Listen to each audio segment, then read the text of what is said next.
Hello, my name is Mark Breslin and I am CEO of Informing Choices NI. Informing Choices NI were formed after the Family Planning Association was placed into a creditor's voluntary liquidation in May 2019. Informing Choices NI, through our Board of Trustees and our staff team, hold much of the history associated with the Family Planning Association and the role it played in contributing to the improvement and change in societal attitudes towards sexual and reproductive health. This work will continue and evolve in Northern Ireland through the work of Informing Choices NI. Underpinning all the work carried out by Informing Choices NI is the principle that all citizens have the right to access high quality education, information and sexual and reproductive health services without prejudice. We work towards this principle through our advocacy work, our provision of counselling, our education programmes, our information services and our training programmes. Our vision is a society where individuals have the right and freedom to make informed choices about their sexual and reproductive health. Our mission is to champion informed choices around sex, sexuality, and reproductive health and well-being through our advocacy, our counselling, our education, our information and training programmes. One area of work Informing Choices NI is particularly dedicated to ensuring relationships and sexuality education continues is our work with individuals with a learning disability, learning difficulties, and people with autism. Our Just Ask project has been delivering relationships and sexuality education programmes within this field for over 15 years. Just Ask has helped shape our Open College Network accredited regional training for professionals also working within this field. We have also worked in a consultation role with the Health and Social Care Board and regional trusts in the development of the Regional Adults and Learning Disabilities Personal and Sexual Relationships Operational Protocol, which came into effect in March 2016. Informing Choices NI aim to continue to deliver our Just Ask project and our training, ensuring fact-based information around relationships and sexuality education is available to all individuals with a learning disability, learning difficulty, and people with autism. Thank you.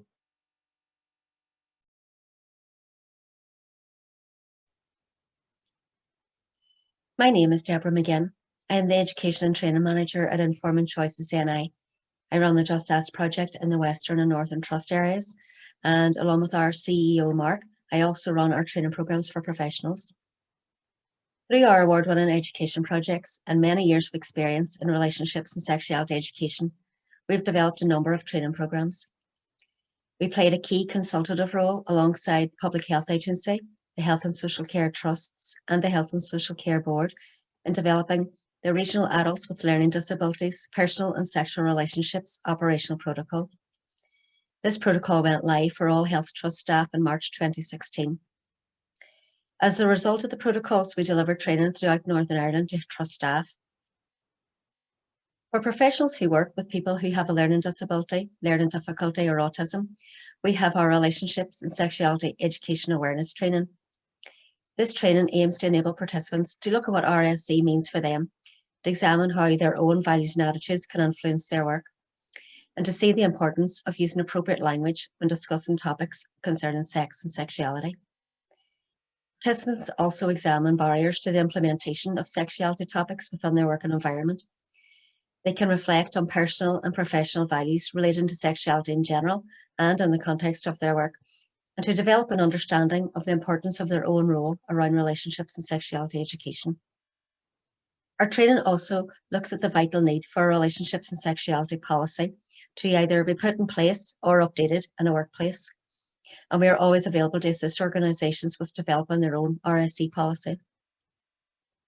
Once participants complete the RSE awareness training, they can progress to our programme development training. This training allows participants to plan, design and to deliver an RSE programme within their own work setting and to evaluate the impact of the programme on the lives of their service users. We also have specific training for the protocols. The training delves deep into the protocols to ensure participants have a clear understanding of them and of their professional roles and responsibilities regarding RSE and the people that they support. Our training programmes aren't just for professionals working in the learning disability or autism field. Our Relationships and Sexuality Education Training Programme is suitable for anyone working with young people in a school, community or residential setting.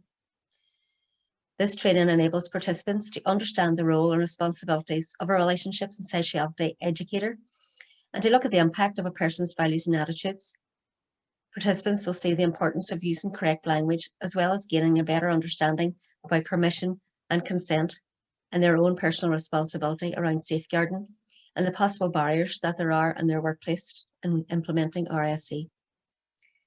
This course develops skills and knowledge which participants can use on our previously mentioned programme development training. All of our training is available with or without accreditation through the Open College Network. It can be 1 day training in person or 2 half days training online. We also provide awareness training for frontline staff, managers and GPs to ensure accessible sexual health care. There are over 40,000 people in Northern Ireland who have a learning disability, learning difficulty or autism. People who might need the same information and support about their sexual health as anyone else. If an organisation says that they aren't seeing people with a learning disability, learning difficulty or autism asking for sexual health services, it's not because those people don't exist or those services aren't needed. Unfortunately, individuals can often experience barriers in accessing sexual health care. Through our training, we explore how our own values and attitudes can impact on individuals. We look at ways in which we communicate information, ensuring information is given in a clear and concise and understandable manner, and develop staff teams' confidence in this area. Here is some feedback we received from our training from a special educational needs principal, a social worker, a learning disability nurse, and a clinical psychologist.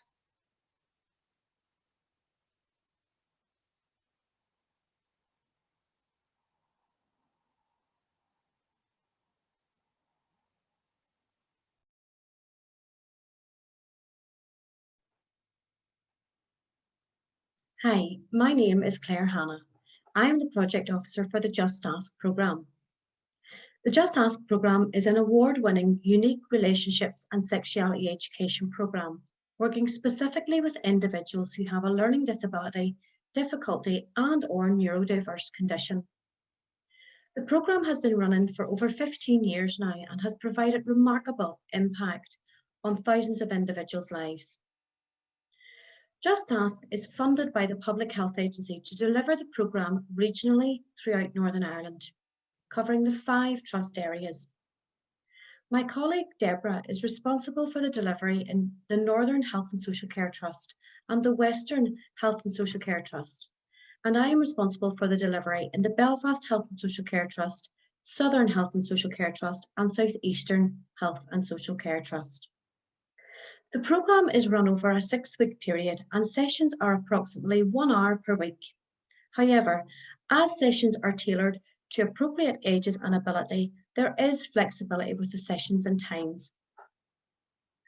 The overall focus of the programme is to develop understanding around self, boundaries, personal space, permission, consent, and choice. We offer anyone who partakes in the programme a safe environment to discuss the topics. In addition to the Just Ask programme, we provide a similar programme for the parents and carers of individuals with learning disability and difficulty and/or neurodiverse conditions. We also deliver a programme to teachers and classroom assistants to ensure a consistent approach to relationships and sexuality education. What makes the Just Ask programme so unique then? Well, we strongly believe that relationships and sexuality education should be part of life regardless of ability. We cover every aspect of relationships and sexuality education. Here at the Just Ask programme, we will never shy away from difficult topics. We challenge stereotypes daily. We provide factual information. We cater for a wide range of ages, from 5 years old right up to 65 plus. We have a team of highly skilled members who have countless years of knowledge and experience in the relationships and sexuality field, as well as the learning disability and neurodiverse condition field. We believe consistency is key within relationships and sexuality education and always strive to ensure it is fulfilled. The Just Ask programme exceeds its targets every year and operates a waiting list system. For anyone wishing to find out more about the programme, details will be provided at the end of the video. Thank you.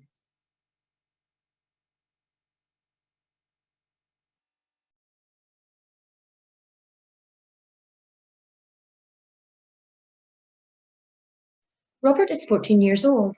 He has a moderate learning disability.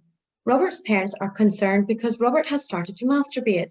He does this in his own bedroom, but his parents say he makes noise and they think he might be hurting himself. His parents have mentioned their concerns to Robert's GP. My name is Robert and I am 14 years old. My parents are concerned because I have started to masturbate. I do this in my own room, but my parents say I make noise and they are worried I am hurting myself. I'm not. They've told my doctor.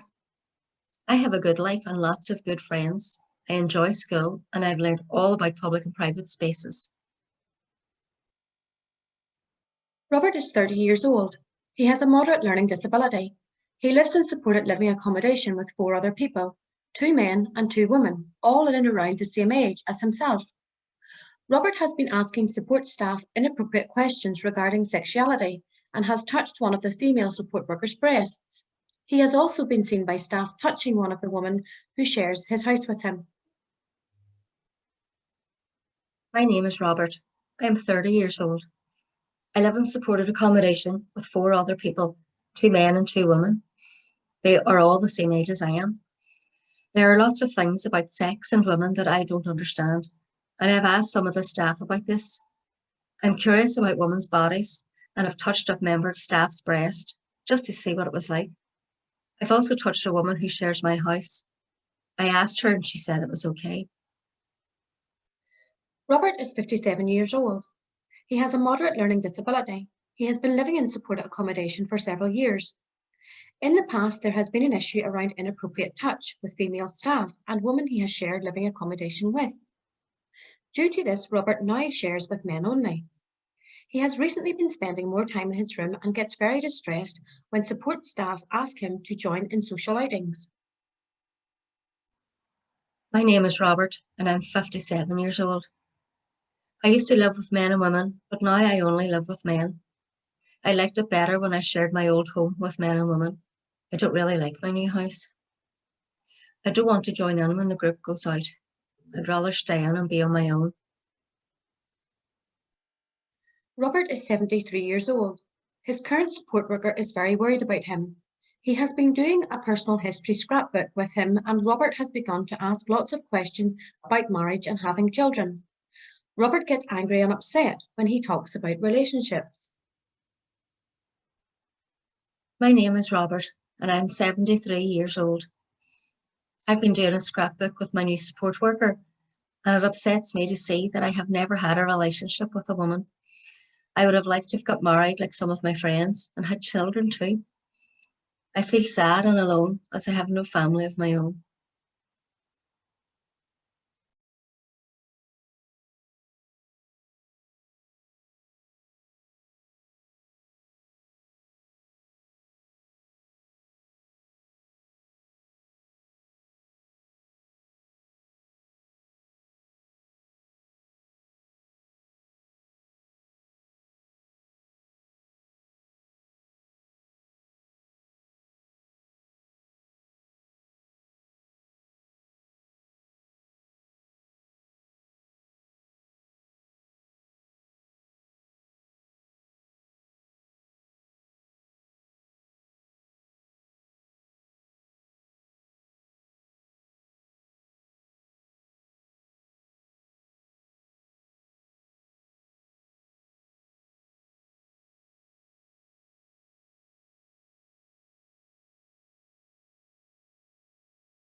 One of the most important things that we found during our training is the need for consistency, a consistent approach across each trust, particularly when it comes to relationships and sexuality education. It's vital that all information is fact-based and consistent. Otherwise, it leads to confusion, and that often leads to ill-informed choices.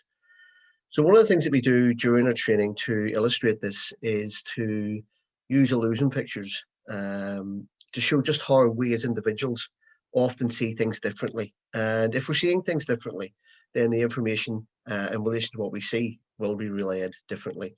So I want to share the screen with you. So if you take a look at these images for me, and if you just tell me what you see, what is the first thing that you see whenever I put this picture up?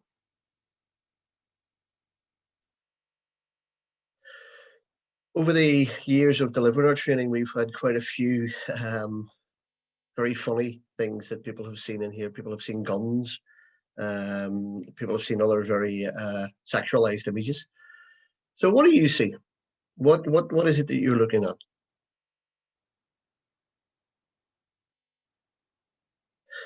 Okay, let me tell you what we see, what's actually in that picture. Can you see the outline of the man playing the saxophone? If you take a look here, this is his hair, and you go down his face to his nose. Here's his mouth with the saxophone in it. Back down here, you've got one arm, or one hand, sorry, then the other hand, and back down to bottom of the saxophone, and the rest of his outline here. Yeah, you got that? How many of you see the face of the young woman? Can you see that? If you look here, there's one eye. Here is a shaded area of another. Here is her nose, her mouth, and here's her hair. So again, which of these images did you see first? Can you see both? Can you see any? And do you see something different within them? Next one. So again, what can you see in this image?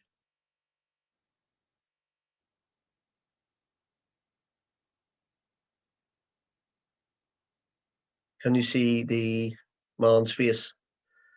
First off, most people tell us that they see the man's face. So if you look here, you have a beard. Here's his ear, going up into his hair and his eyes. Can you see that? Yeah. How many of you know I can see the young woman sitting with her back to you on the tree stump, and the two huts in the image? Here's the young woman sitting on the tree stump, or actually just above the tree stump, and the two huts. Again, what did you see? Which of these did you see first? Did you see any of them? Can you still see any of them? Some people just can't see them. But which can you see? And what can you see? What did you see first? Okay, this next image normally causes a bit of a giggle in training, but it kind of shows what type of individuals you are, and what type of person and what type of thoughts you have. What's your thought process? So I want you to look at this image, and I want you to tell me what you initially see. So have a look. What is it you see?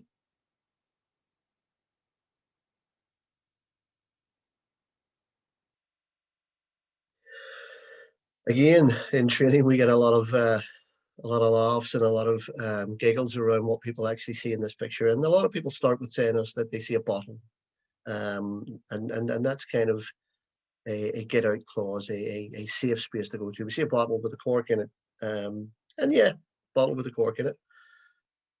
What's inside the bottle? And that's where we start to get into the giggles, believe it or not. When people laugh and they say they see a man and a woman, and that's fine. Okay, so the images are of a man and a woman, or are they? So how do you know it's a woman? How can you tell that the image at the is a woman? And most people will say then that they come out with breasts. You can see her breasts, and that's, yep, there you go. You can see her breasts. So how do we know the person behind is a man?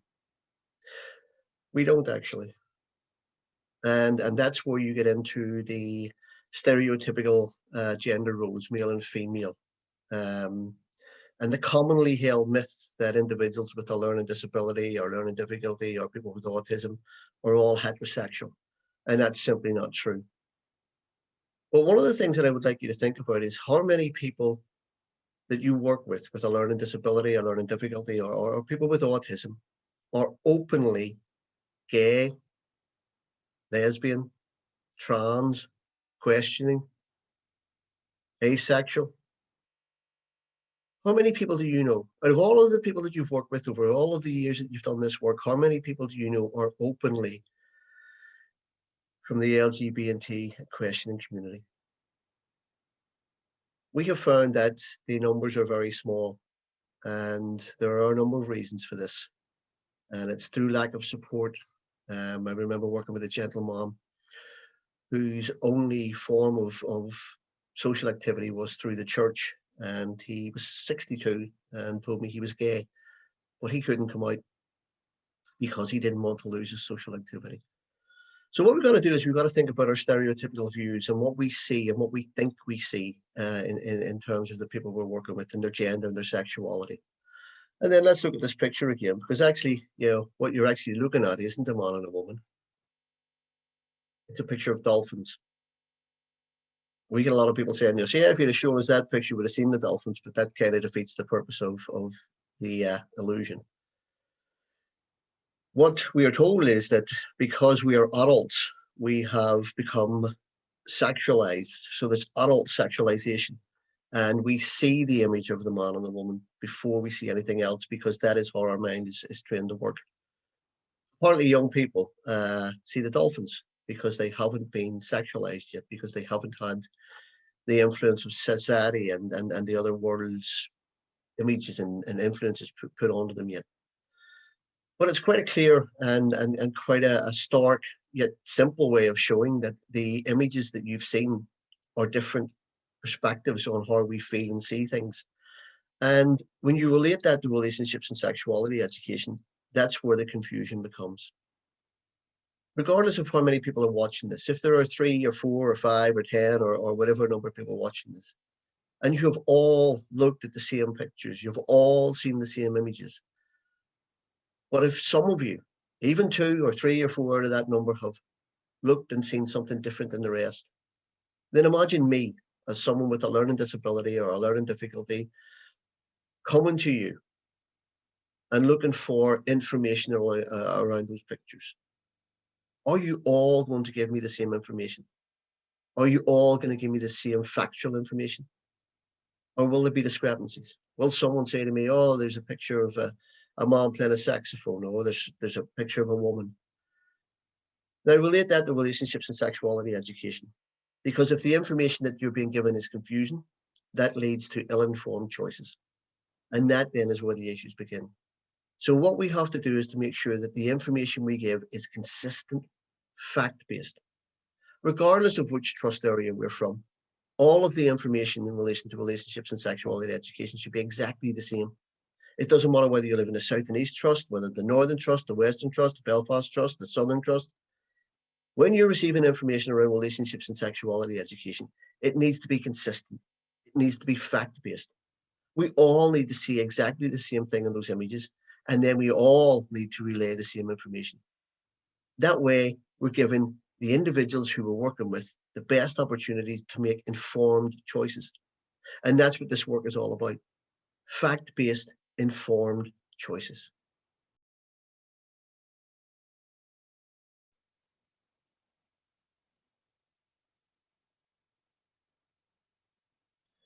One area of our work, and indeed our training, that always causes lively debate is the area around values and attitudes, because we all have them, and we all have a value-based system, and we all have attitudes towards certain elements of our work within relationships and sexuality education.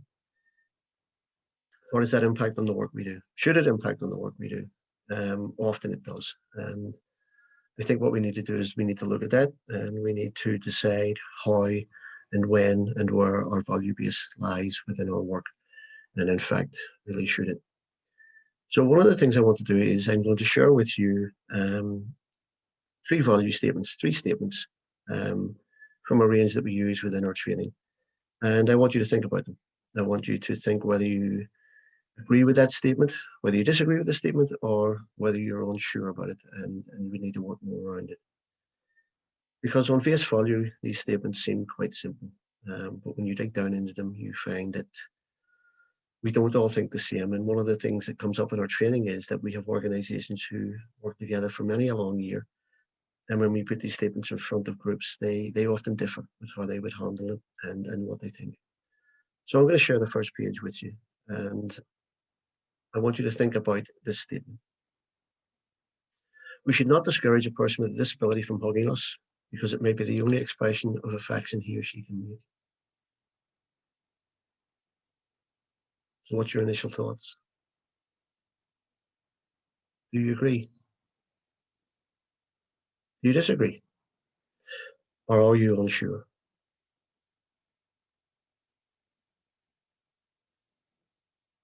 I think there are a lot of issues within a hug. I'm a very huggy person. And I know a lot of my colleagues who don't want to be hugged, regardless of the situation. So there's a very different attitude towards hugging. One of the things that we find is it's the parameters, the boundaries that are set around hugging are often not set actually, that cause the issues. How many people have thought about what actually is a parameter of a hug? What boundaries should be set around a hug? Something they've thought about? So what does a hug involve? For most of us, a hug involves full frontal bodily contact. And for most of us, they say the most comfortable hugs last between sort of 5 and 10 seconds. But what if you didn't know that that was the appropriate time to hug someone? What if you didn't know that hugging was simply an affection and you broke after 10 seconds? What happens if it began to feel good, that evoked sexual feelings within you? You became aroused. You didn't want to let go. That hug felt good. That changes the whole understanding of what a hug is. It changes my understanding of why I hugged an individual. I simply wanted to reassure someone. Maybe that's not what they've taken from it. What if you're not a huggy person? What happens if one day I'm on and I'm working and someone needs a bit of reassuring or a pick me up and I'm quite happy to hug? And the next day, the same individual needs the same reassurance or the same pick me up. And a colleague of mine working is someone who doesn't want to hug, doesn't like hugs. So right away, there's a break in consistency in terms of how a situation is handled. Why won't he hug me? Mark hugs me. Why won't he hug me? Why won't she hug me? So there's a whole issue around a discrepancy of how this is handled within our settings. It's funny, do you have a hugging policy within your setting? Do you have individuals within your setting that are huggers? We all have them. And do you have individuals within your setting who just simply don't want to be hugged? So what issues could arise from a simple hug? What could happen if a hug goes wrong? A hug involves full bodily frontal contact, and that can lead to an awful lot of issues. What happens if you can't break free of the hug? What happens if the individual giving you that hug doesn't want to let go? What could happen then? What happens if the individual thinks, well, it's okay to hug anyone? What are the issues that could arise for that individual? Who has explained to that individual what a hug is and that you hug when given consent and that boundaries need to be set? And who sets those boundaries? It's an area that really starts conversation and debate because people think that a hug is simply a hug. Nothing wrong in it. But a lot can go wrong if a hug isn't explained and why you hug. And we're not saying that you eradicate hugging altogether because, as I said, sometimes a hug is needed. If an individual within your setting was feeling really upset or very distressed, then sometimes a hug is reassuring. But does it have to be full frontal? Can there be a side-on hug? And simply reassuring someone by putting their arm around the shoulder. The issues of a full front hug can quickly spiral out of control unless both individuals know what the boundaries are around that hug. So think about that. Think about that statement. What does it mean for you? What does a hug mean for you? And then think about what it means for the individuals you work with and how it can quickly be misconstrued. Okay. What about this one? Do you agree with it? Some things we better not teaching people with learning difficulties. Do you disagree with it? Do you strongly disagree with it? Or are you unsure? Well, who decides what a personal issue is? Who decides what we should and shouldn't teach the individuals we work with? And is that based on our values? Are there certain areas of relationships and sexuality education that we won't touch? And therefore, we won't impart information on? Because relationships and sexuality education covers many an area that people feel very uncomfortable with because of their values, because of their attitudes towards that work. So what happens if I won't discuss all areas of the work? Am I giving that individual that I'm working for all of the information to make an informed choice? Or are they getting marks, personal, value-based, on what they should learn? And I think that's the difficulty, that when we're teaching, working, training, delivering RSE programs, then all of the work that we do has to come from a fact-based arena. When you choose what you feel the individuals you're working with should learn, you're putting your values and your attitudes on their learning. And that's not what this work is about. So think about it. Think about some of the personal issues that you would feel very uncomfortable discussing with the groups that you work with. Which areas of relationships and sexuality education do you feel, I'm not going there? And that if you don't go there, groups that you work with won't get that information.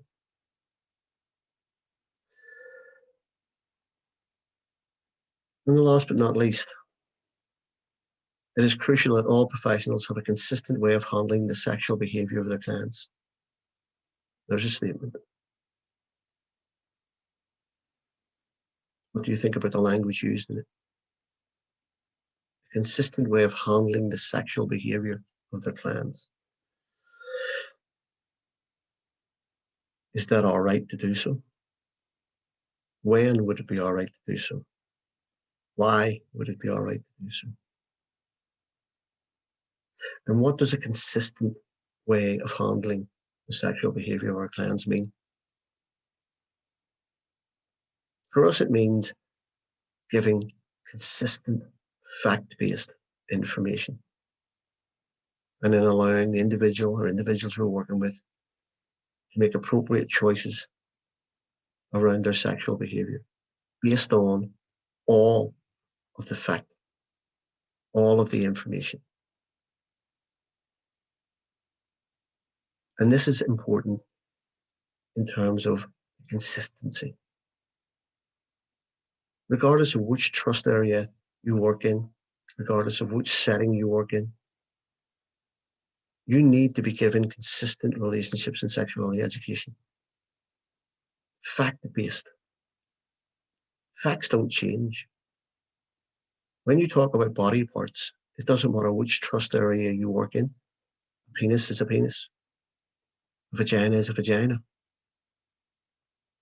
Contraception is contraception. Relationships are relationships. Many different forms. So when we're imparting information, especially around relationships and sexuality education, We need to be ensured that all of the information we're given is factual, is correct in terms of the individual in front of us, and not based on what I feel that person should know. Not based on Mark's value base. Not based on my attitude towards a certain element of relationships and sexuality education, but based on fact. And that's when it becomes difficult.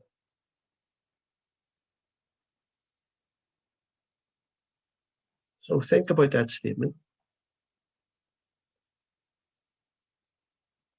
Think about that statement.